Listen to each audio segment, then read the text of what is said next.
There are more than a few parahuman gangs and groups operating in Brockton Bay, evidently. Some are more notable and some are less so. The Archer's Bridge merchants, or simply the merchants, generally fall into the less notable category, to the extent that they garner a significant amount of ridicule and disrespect by every other group present in the city. However, despite that, they are still nevertheless taken into some account by virtue of it being the third most relevant parahuman-operated gang, despite its smaller size in comparison to the ABB and Empire 88. That being said, for most of the merchants' existence, they never really had elaborate grand goals. They did not have an ideology like the Empire 88 or the pan-Asiatic thing the ABB seemed to have had going on. So, besides getting rich and boat selling and taking drugs, they were fairly content with their small slice of territory. Accordingly, despite having a handful of parahumans, the PRT and Protectorate classed them as a relatively small threat. That is, until some flooding, among other things, altered the power balance of the city, but that whole ordeal is a bit unrelated to the purpose of this video, so let's move on. Anyway, in terms of parahumans, we'll begin with the leader of the merchants, Skidmark. There is a lot to go through, so let's start with the basic outline of his power. 1. Skidmark can create fields that push and deflect things. 2. The fields can exponentially increase the force of things put into them. Or, to put it in another way, more energy is outputted than what is inputted. 3. He could dismiss his fields in a quick flash of light. Finally, things affected by his field glow with a blue to violet color.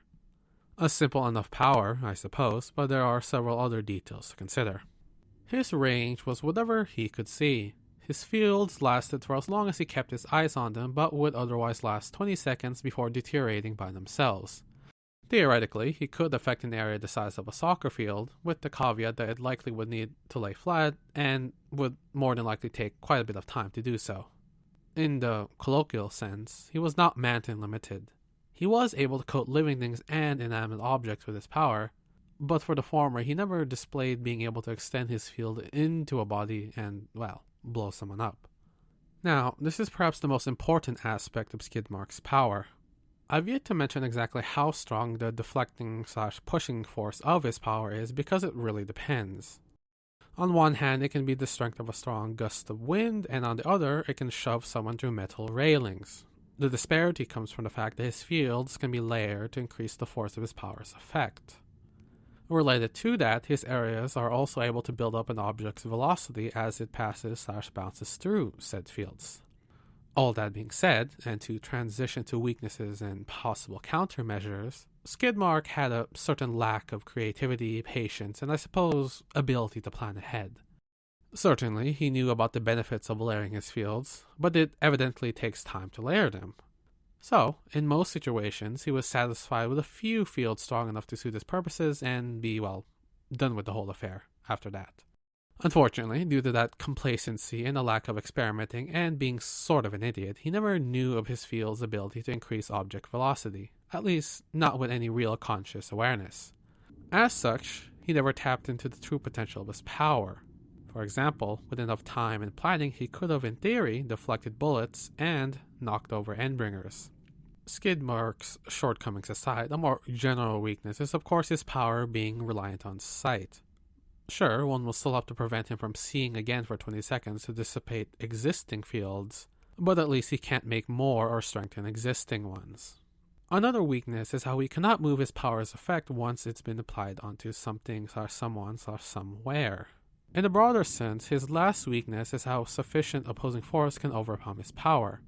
That can either mean something or someone brute forcing their way through his fields, or there being sufficient material eating away at his fields faster than he can replenish them. Before I move on, it would be prudent to note that he was a Shaker, quite a low-rated one too, being only a Shaker 2. Considering what his power is capable of, one may think that it should be higher, but to reiterate quickly, PRT ratings are generally based on the power's strength as displayed by the user. The potential versatility of one is not officially considered typically. Well, regardless, Skidmark evidently did not utilize his power's full potential, and as such, he received a lower rating. A shame, really. Given the various aspects of his ability, he could have also been a mover, brute, and perhaps even a blaster. Nevertheless, onto Squealer. She is a tinker, but with an additional mover rating in light of her vehicle specialization. There is not too much to say for her, but her ability allowed her to have intuitive knowledge on how to operate everything she builds. From war yachts packed with Tesla coils and guns to aircraft and beefed up trucks/cars. Do note that her builds are decidedly inelegant looking, because she builds with an emphasis on greater size that tends to make her include various vehicle augmentations/additions she feels are necessary. Streamlining's not quite her prime concern. In a way, you could think of her style of building as the opposite of Arms Master's. That is all there really is to say about her, so let us move on to Mush. Mush is an interesting one in terms of classification because his assigned class is from a relatively recent time before, where instead of having Changer as a classification, the term Shifter was used instead. Categorically, Changer is in essence an expansion of what the previous Shifter classification was, to the point where the two tend to be used interchangeably. But if one wants the exact distinction between the two, Shifter held the connotation of a power that altered appearance, while Changer held the connotation of a power that allowed someone to physically take on another form.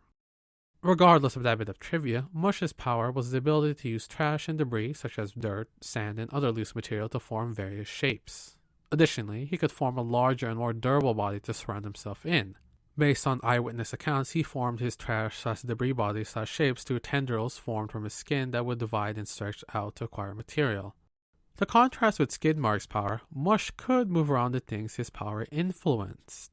He can reform a mass of trash into usable things such as a big hand, and or alternatively, he could redistribute material from one part of his body to another. Now, when combating Mush, it would be prudent to disallow him the chance to gather material to form his constructs. But should he already have material available to use, it would be good to take him out before he has the chance to build himself up. While we never really got a good chance to see the exact limits of his power, it can be theoretically assumed that with sufficient time and material, he could form himself a colossal monstrosity of a body that may lend itself to some sort of hefty brute rating. That being said, even in such a hypothetical scenario, I suppose you could focus on Mush's actual body, which may force him to lower his combat capabilities as he relocates material to protect himself. No, evidently, trash, dirt, sand, and loose material can only be so strong even if there is a ton of it mashed together. So, as generic as it sounds, sheer overwhelming brute force and firepower may be all one needs to beat Mush at the end of the day. Okay then, our final merchant is Trainwreck.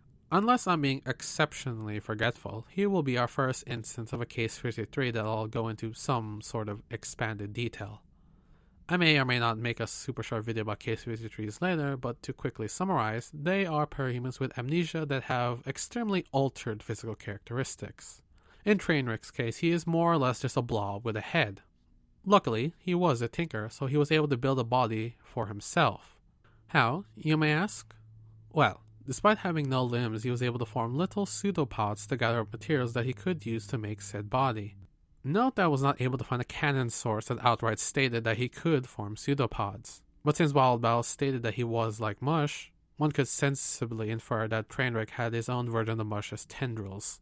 Anyway, another lucky break for Trainwreck was the fact that he was his own power source, giving him one less thing to worry about when designing his body/armor. On that subject, by virtue of needing his tinker body to move efficiently, he can also be concurrently recognized as a brute. Shifting focus to his tinker classification, I'll note that the things he builds look crude and a bit disorderly because of his specialization.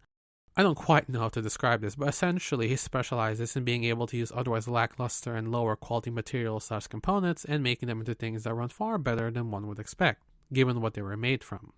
In addition to that, he was able to make the latter contraptions fairly quickly and very durable. If you want to be more technical about it, he was a, quote, crude specialty resource combat tinker.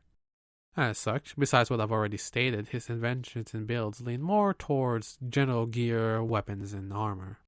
This last part about potential countermeasures can begin with a question of whether or not EMPs could work on Trainwreck. Since he is his own power supply, one can be quick to assume that something meant for electronics would not work on some esoteric internal energy source. But it is an option that is worth trying at least once. Who knows, while it may not disable him outright, it may disrupt Trainwreck's ability to move in some way. Besides stating my typical idea of overpowering him through brute force, Another means of engaging him is going for the joints of his suit. When I mentioned how we had to craft his entire body, I do mean everything. So if your aim is to merely disable him, you can try to compromise key areas of movement on his body. If your goal is to outright kill him, well, you can try to aim for the head or his torso area. That's that. I admit, Trainwreck's part is a bit messy even after revisions, but it will suffice. So, bye.